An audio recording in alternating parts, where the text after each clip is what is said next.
I bet you clicked on this video because, like me, you're a complete and utter app nerd looking for the best app to use on your phone. These are my current top 10 favorite apps that have helped improve my life, make things more efficient for me, and help me feel more productive. Okay, so number 10 is an app called Yuka. And it's a great little app for when you're out buying food. You can actually scan the barcode of any item and it will give you an idea of how good or bad that item is for you, which is really, really handy for someone like me. I've got this salsa sauce, right? So if I scan the barcode,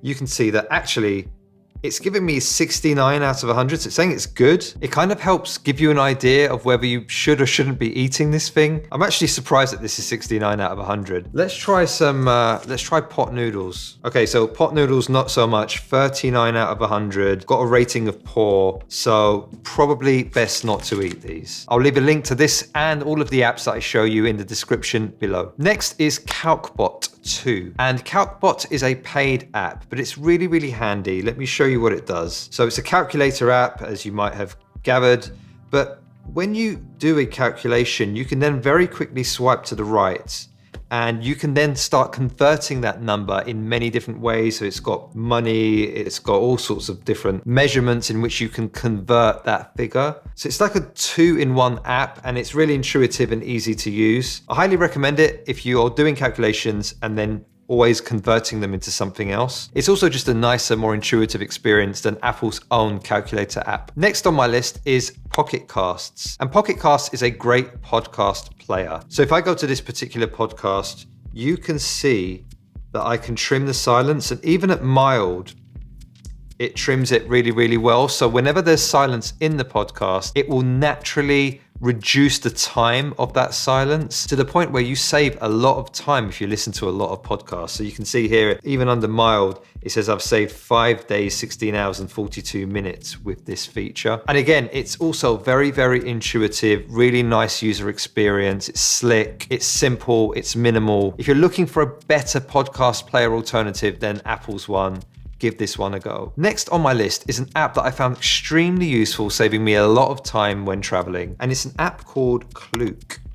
And Klook is simply a marketplace app where you can pay for various different experiences around the world all in one place. You can very easily find loads of different experiences on here and then pay for them from the app itself. It saves you having to go to loads of different websites and do loads of different Googling. I found this a really time-saving alternative. Just be warned though that at times it is slightly more expensive than going directly to the company itself. So still do your research, but in general, this is a really nice app to have, particularly if you're planning a trip and you don't want to have to go through loads of different websites to book out your itinerary. Number 6 is a read it later app called Reader by Readwise. And Reader by Readwise is the perfect app for saving all of the content you read online in one place for you to digest. You can also create highlights of the things that you've stored. So you can store PDFs, tweets, even YouTube transcripts on there. And once you've done that, you can actually very, very easily swipe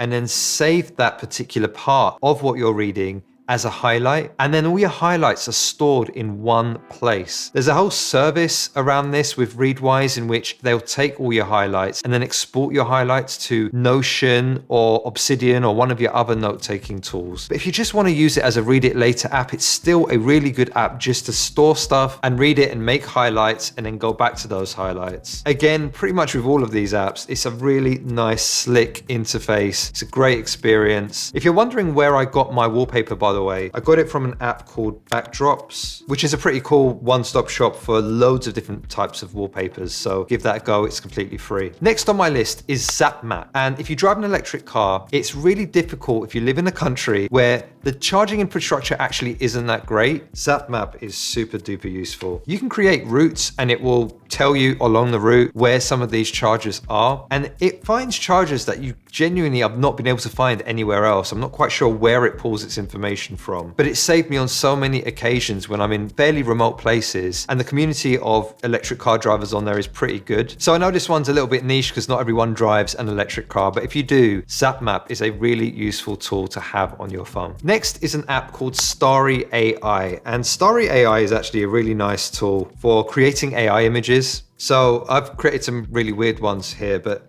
You can basically just do text to art and it will create whatever kind of image that you ask it to do. You can create up to 5 free images a day. A nerdy guy recording a YouTube video at home.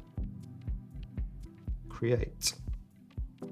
It can take a little bit of time, so we'll come back to whatever it is it comes up with in a couple of minutes. Next on my list is Perplexity. And Perplexity is an app that lives on my home screen. And basically, anytime you want to Google something, this is a much better way of doing it. It answers pretty much any question you have. And unlike ChatGPT, it sources its information from all over the internet. And then it cites those sources so you can see where they came from. Does the Ray-Ban Meta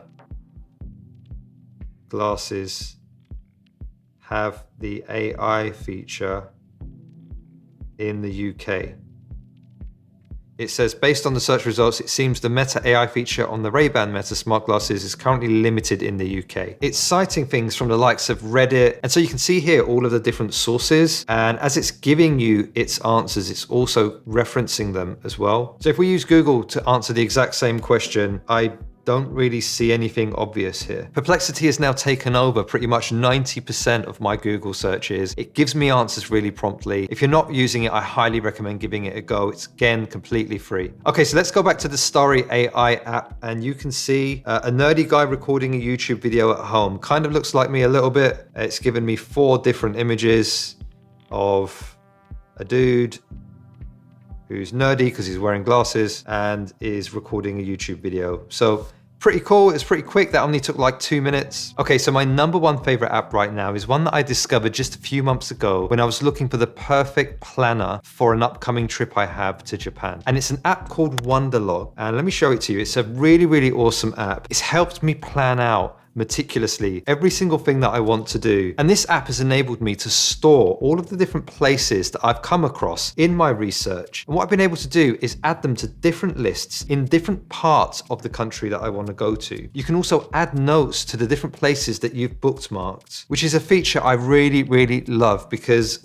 although I've added this, I actually don't know exactly why I've added it at times. Or maybe there's a piece of advice that I need to do, like go early before 8 a.m. before the crowds come. And you can store all of that information in this app. And once you've created that list, you can create a proper itinerary where you can say where you're staying, when you're going, what you're going to do on that day. You get all kinds of like information on here as to directions from one place to the next. And you can even explore other people's itineraries within this community and basically just copy all the things that they did or just cherry pick the things that you like from their lists. This app alone, considering it's completely free, has been an absolute lifesaver for me. And that's it. Those are my top 10 favorite apps right now. Let me know which ones you're going to try, which ones you found the most useful. If you enjoyed this video, please hit the like button. And if you want me to be your personal productivity coach, please subscribe. Until the next time, stay productive.